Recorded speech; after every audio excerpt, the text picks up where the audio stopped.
I've put together a unit who built miniatures in London, and all the miniatures are being shot here in Prague, which is no one's ever done, I've been told. John Bruno, who's our visual effects supervisor, is just a genius. I mean, he's Cameron's guy who worked on The Abyss, T2, True Lies, Titanic. I mean, he really is like the best visual effects supervisor in the world, I think.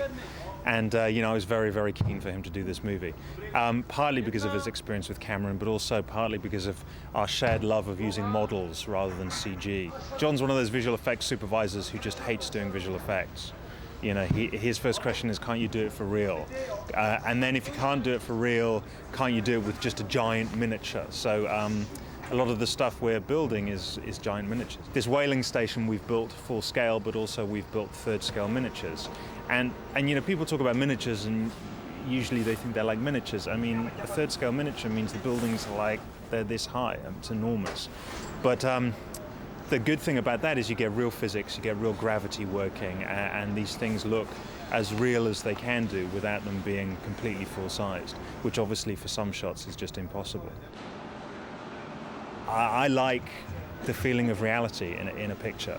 I think that's what was really strong about Aliens, was I would take the final battle in Aliens between Sigourney in the power loader and the alien queen over anything in Alien 3 or Alien Resurrection that used CG.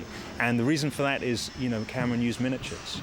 And some of those shots, maybe they don't hold up so well now, but come on, I mean, it's like 15, 20 years after the fact. Of course they don't.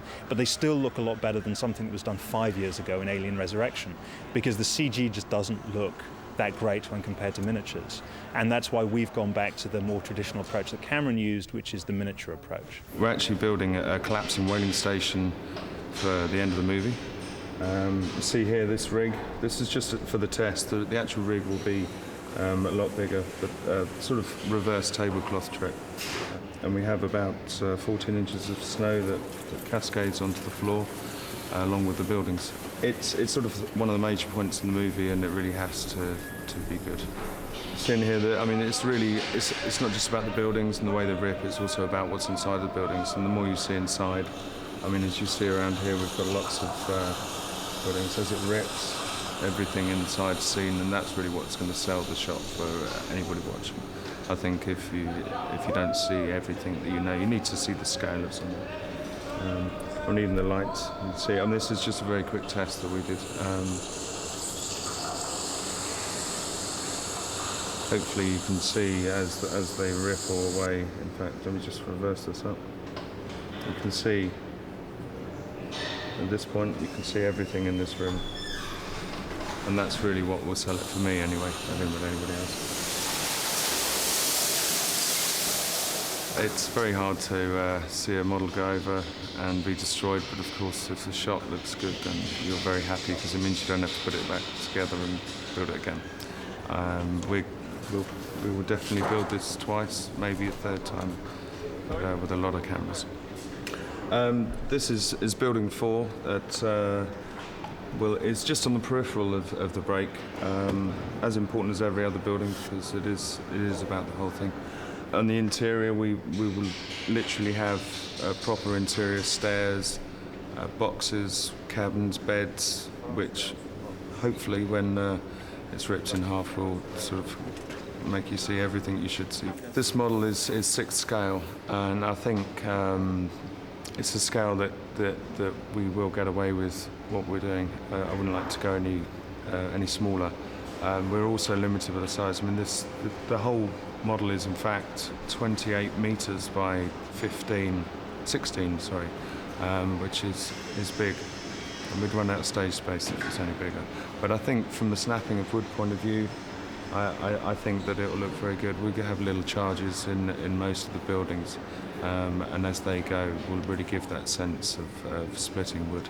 Within the model, we're putting these weights, which are very heavy, representing a 40-gallon drum. And these actually pull the building down very fast because of the speed of our rig. And it's really just to make sure that things fall at different rates to be believable and make things happen in a sort of progressive way as opposed to all in the same way. Yeah. For this test, this is the first time that we've actually pushed this building over. We are just going to push it. Obviously, our rig relies upon the rig pulling away and everything falling. So the difference with this test and our real test will be the fact that this will have inertia pushing it over, whereas things will be relying completely on gravity to actually take them to the floor.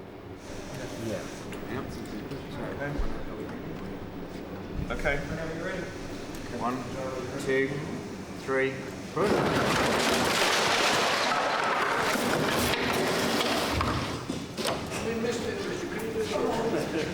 Yeah, bring on another building, please.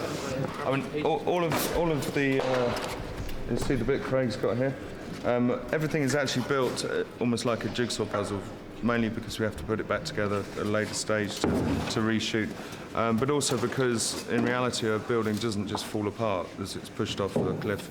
I mean, also here, you see, I've just ripped this off. I mean, this is all aluminium foil, which in the actual shoot will actually be ripped apart by wires and weights, as we saw earlier. And this really will sell the model to be hopefully 6 times the size it is.